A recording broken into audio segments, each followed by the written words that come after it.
What's up, everybody, and welcome in to another edition of the Sit Down. As always, if you enjoy this video, please make sure you hit that like button and let me know what you think of today's discussion in the comment section below. If you're new around here, you just haven't done it yet, or you're living under a rock and seeing this video for the first time, I don't know what you're waiting for.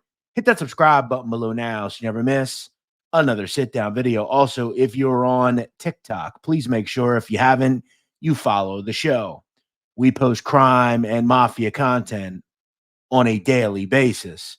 Today, ladies and gentlemen, we're going to get into another very interesting organized crime topic. And what have we heard over the last 10 or so years? The mafia isn't what it once was. And that's absolutely true. That said, there's still very powerful people associated with the mob, men that have been around the life for many decades, men that go back to the 50s, 60s, and 70s. Today, we are going to delve into a list of what I think are the most powerful 15 mobsters in New York today. Now, a little caveat before we delve into the show. This is not a ranking list. This is just 15 of what I think are the most powerful mobsters today in New York. It also excludes bosses. Obviously, when I say bosses, official bosses or ones that have been named the bosses of this family. So again, little caveat, but let's delve into the list. Also, make sure you let me know, who do you think I missed? Include it in the comments below. Number 15 is a person who, according to the government, is a high-ranking member of the Bonanno crime family. It is John Spirito. Johnny Joe Spirito is a man who for years has been affiliated with the mob. In fact, he came up in the Bronx and has been affiliated with guys like Michael the Nose Mancuso, who is considered the boss of this family for decades. There are many things you can say about Johnny Joe, but the one thing you will hear is that he is extremely respected, influential, and also has what I think a calming influence over crazy people like Michael Mancuso. We know that Mancuso over the years has been a little crazy. We know that he has ordered some pretty wild things, but he's respected, Spirito, and I feel like he does have that calming demeanor, and it's not something that can help Mancuso as he continues to wade through as being the boss of the beleaguered Bonanno family. We'd have to think as well that if Mancuso goes away, and when he does go away, Spirito will be the heir apparent to Michael the Nose. As I said, Spirito came up in the Bronx and actually at one point was an associate of the old Patty DiFilippo crew and eventually Vinnie Gorgeous. John Spirito would spend nearly 20 years in prison for taking part in the Gerlando George from Canada Sha hit in the late 90s alongside DiFilippo. Spirito was released in 2020. I will say, I think Spirito, again, is probably the heir apparent down the road when it comes to the leadership of the Bonanno crime family. Number 14 is an old school boss, an old school heavyweight, not necessarily a named boss, but a man that a lot of people would warrant as being one of the most powerful people for years in the Genovese crime family. It's Alphonse Ali Shades Malangone. Now, Malangone was made way back in the 1970s, and at this point is in his late 80s. That said, once a mobster, always a mobster. He's one of the very few Genovese members in Brooklyn. In fact, when we look at the Genovese crime family, really in Brooklyn and Queens, there is not many representations in that area. In fact, when Anthony Romanello was incarcerated late last year, early this year, Malangone would be one of the only active people from a high-ranking standpoint in Brooklyn and Queens. Now, Malangone, very few have made more money than Malangone over the years. Ali Shades is a guy who was involved first in the Fulton Fish Market. Then he took over garbage rackets and was involved with Jimmy Brown failure in the 80s and 90s. And at one point, there was a ploy by John Gotti to possibly whack out Chin Gigante. Now, according to the former driver of Ali Shades, a person called Alan Baldy Longo, He was caught on wiretap discussing Ali Shades, saying, quote, if Gaspipe could have been talked into killing our friend, meaning Chin, you know who would be running this family and be our boss? Ali Shades. He was always up John's ass when referring to Shades' relationship with John Gotti. Now, today, as I said, Ali Shades is quite old, though he has been seen hobnobbing around social clubs. And look, the truth of the matter is, when you are someone like Ali Shades, retirement is never an option. That's just the truth of the matter.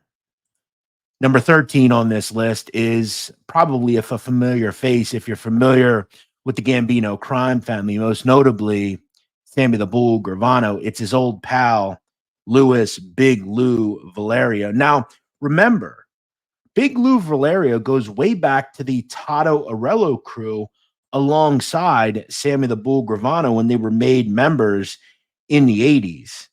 Now, once Sammy the Bull would ascend to the upper echelons of the family in the mid to late 80s, Big Lou would take over the old Tally's crew.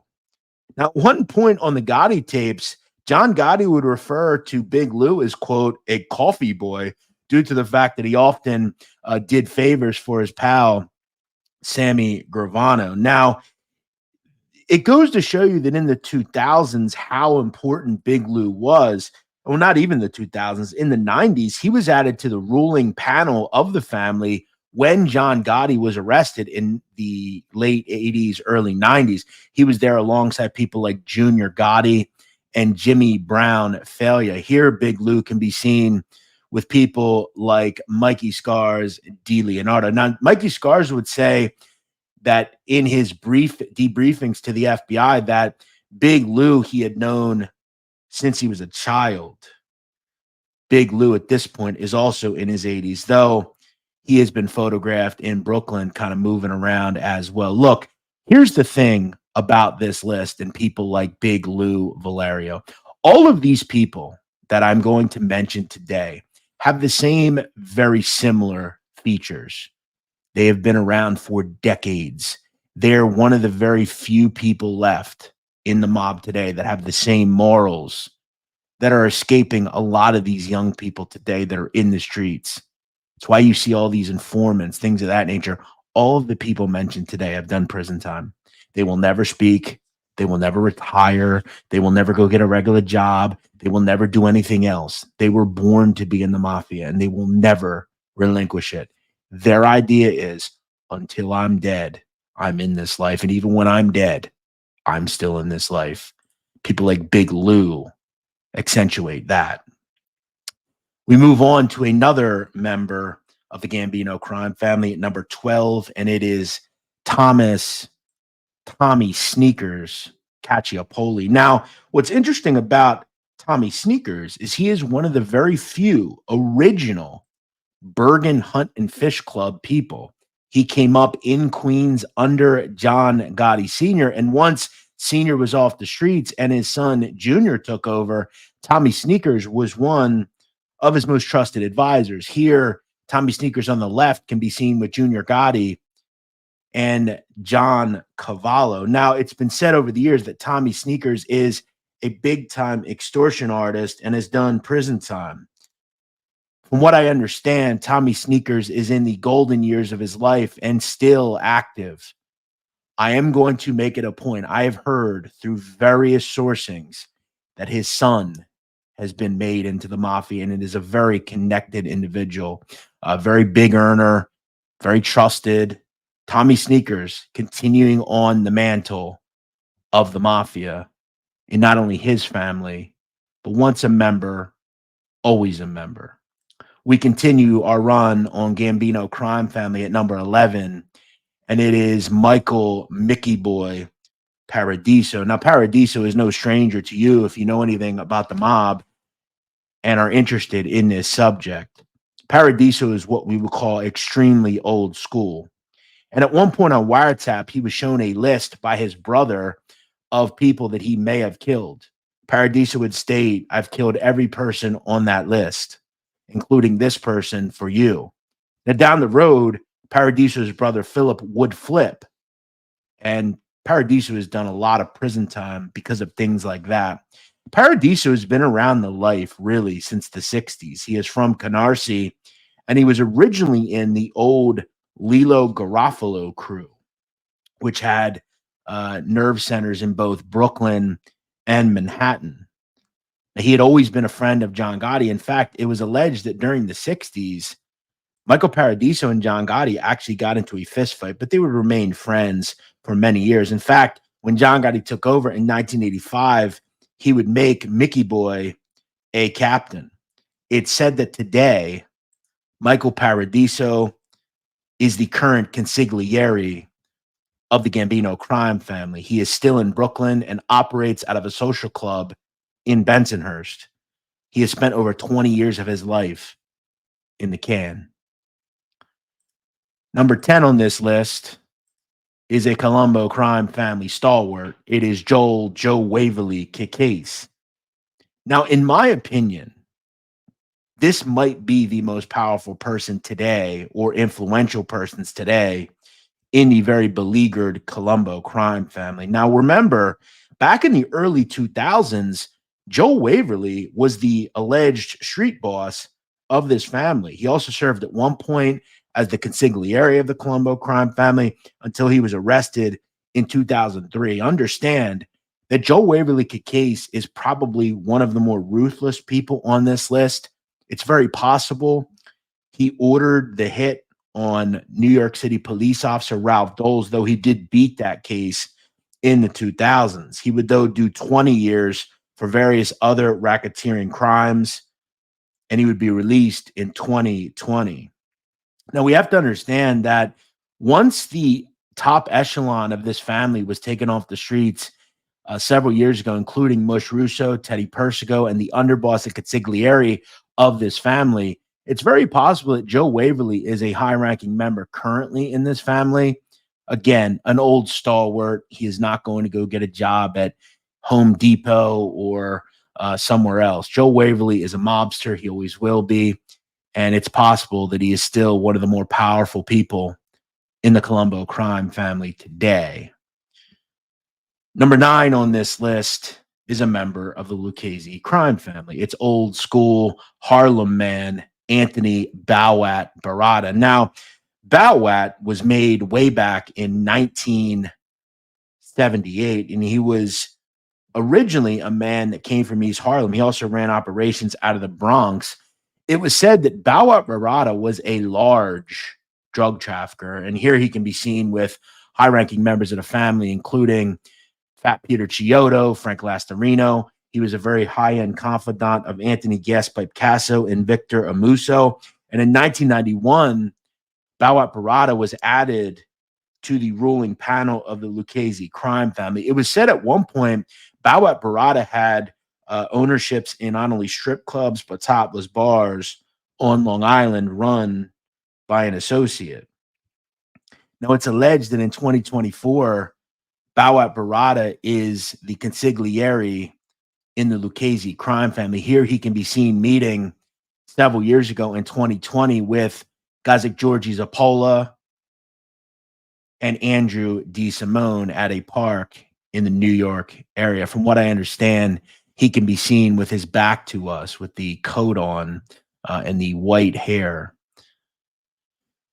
Now, number 8 on this list, I have to admit, is going to be a little controversial. That said, we have to understand what we know about people like the ones on your screen right there. They are dug in. In my opinion, Gene Gotti is very much still influential. Ask yourself this. What do we know about these people? What do we know about Gene Gotti? He did 50 years for the Gambino crime family. And as we know about members of the mob, they wear prison sentences like it's a badge of honor. The truth is, Gene Gotti can sit with any person in New York City today. He's largely more influential than his brother ever was. John Gotti was very powerful. But remember, Gene Gotti was made before him. And if he didn't go to prison, he likely would have become a very high-ranking member of this family. He did a long time in prison for the group. As we know, Gene was made before John and had been around the family since the 60s. He was an accomplished hijacker and narcotics trafficker. He was released 6 years ago today in 2018. And I guess I'd have to ask you this. What does Gene Gotti think the Gambino family owes him? I'd have to figure it's a lot.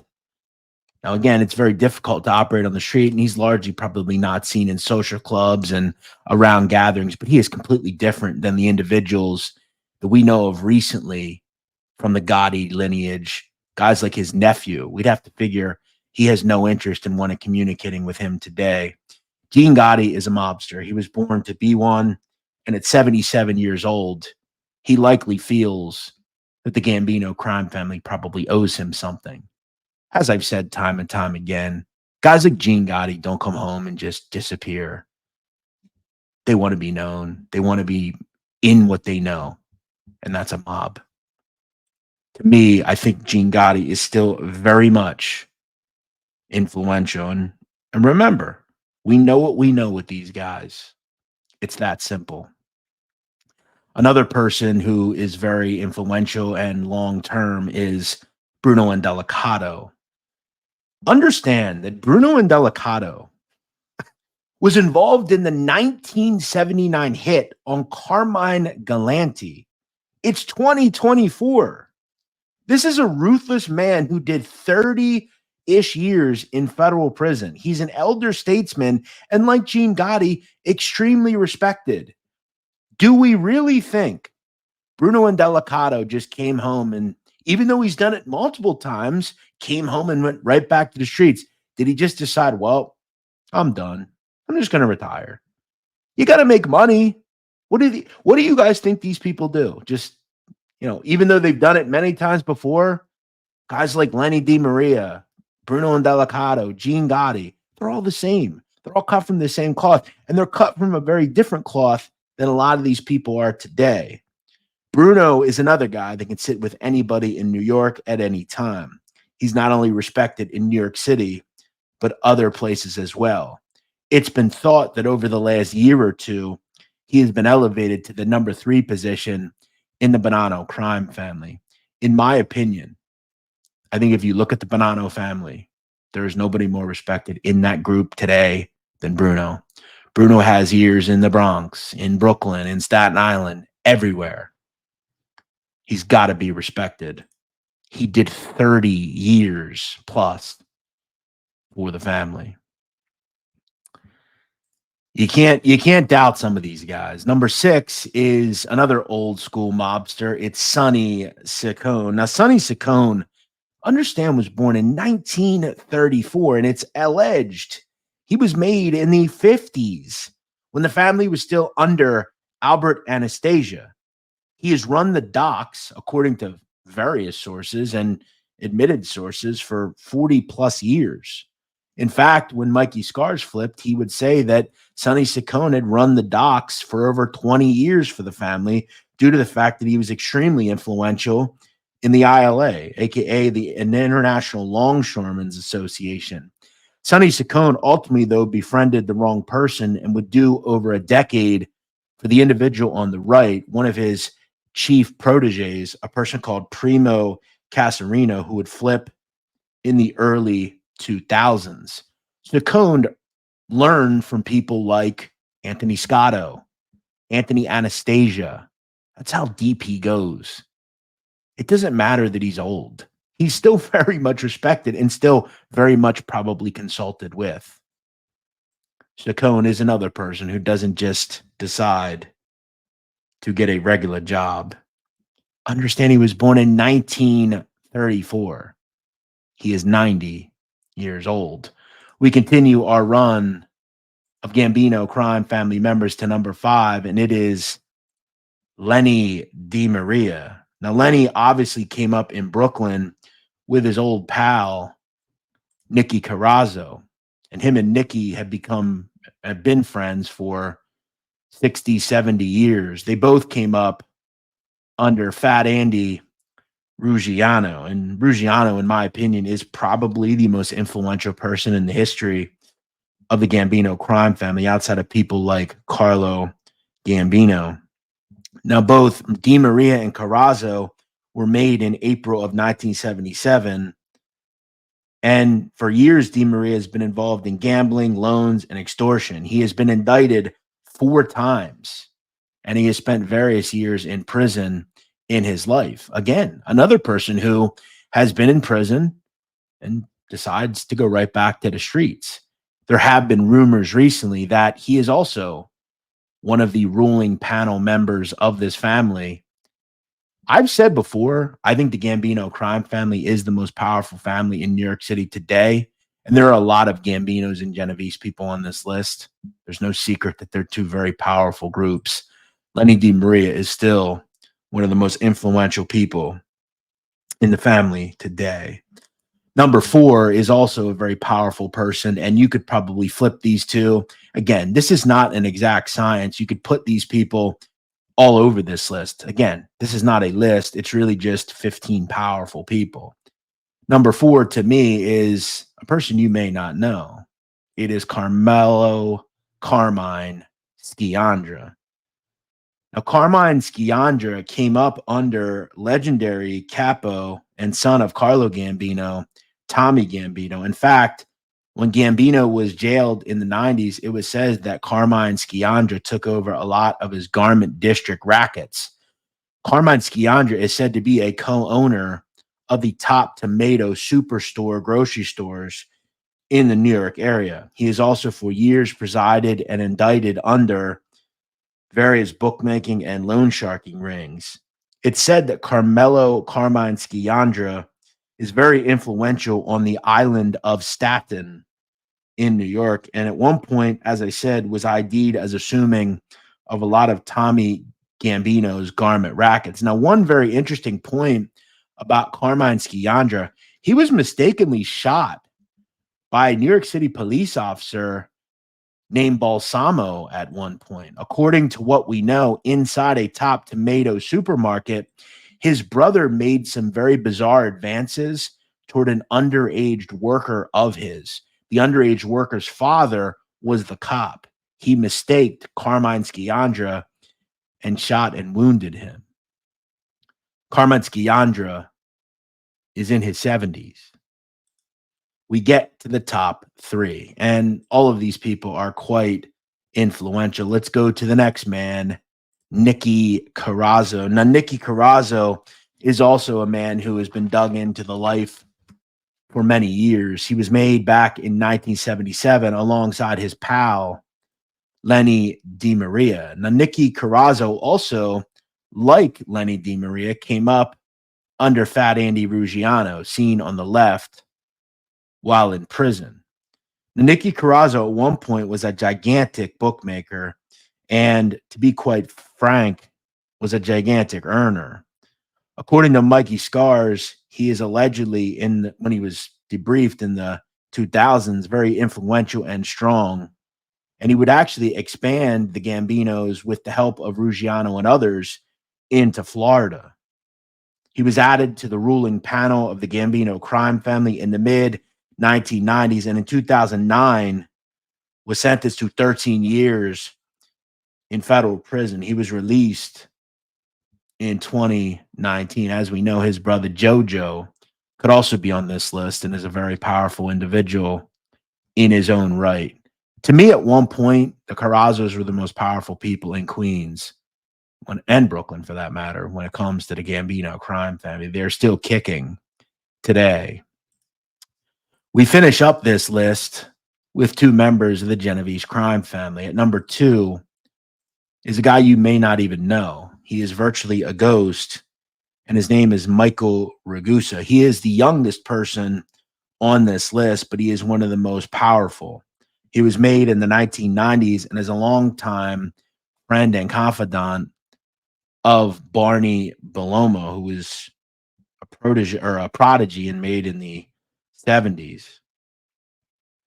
Now, Mr. Ragusa has been involved on the docks and unions and construction for years. In fact, it's alleged that he and his brother are very close to ILA president Harold Daggett, who's a very powerful person in his own right and essentially runs the entire ILA in America.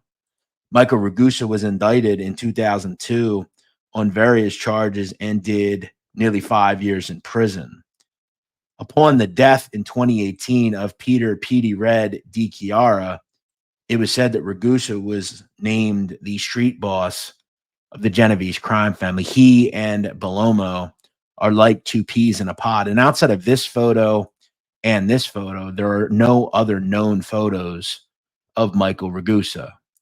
If there could be more of a ghost than Michael Ragusa, in my estimation, this person I'm about to discuss may actually be the real boss of the Genovese crime family. It is Ernest Ernie Muscarella. Now, Muscarella came up in East Harlem and was part of the 116th Street crew, taking it over for Farby Serpico in the late 90s. He would be involved in the same indictment, Ernie, as his pal Michael Ragusa, who were indicted in 2002. Now, one interesting piece of foreshadowing is, according to Bonanno mobster and eventual government informant Dominic Cicale, he would talk about that in his young years. In fact, when he was like 10 or 12 years old, Ernest Muscarella was one of the first people he met. And Ernie kind of grew him up a little bit. He taught him how to lift weights. He was very much a mentor to Dominic Cicale. Now, maybe in some interesting foreshadowing, Ernest Muscarella would actually release Cicale, who was an associate under him, to the Bonanno crime family. And lucky for him, he avoided probably be indicted by the government due to his affiliation with Dominic Cicale, who down the road would become a government informant. You will never see Muscarella in photos like this. In fact, this is the only known photo of Ernest Muscarella, a mugshot. He doesn't go to parties or gatherings. He is never seen at social clubs. And he is probably one of the most secret people still involved with the mafia today. That said, in my opinion and many others' opinions, including, I believe, other people's that are on YouTube, they would tell you that Muscarella is the actual boss of the Genovese crime family. We know they are very secretive in what they do. That said, all of the people I mentioned today are extremely powerful in their own right. They have the same core values as one another, and they're very much lost in today's society. I relate a lot of these people to the 60s, 70s, and 80s, the golden years of the mafia. And in 20 or 30 years, all of the people on this list will be dead. In fact, maybe only one will still be alive, and that's possibly Ragusa, but he'll be in his 80s or 90s. These types of people are long gone in society, and the old New York we once knew are pretty much generally free of people like this. We have to wonder, will the mafia be able to withstand the next 20 years? I guess it's remained to be seen. I hope you enjoyed this video. Who did I miss on this list? Remember, no bosses, only people that are not bosses. Who did I miss? Drop it in the comment section below. We'll see you next week here on the Sit Down.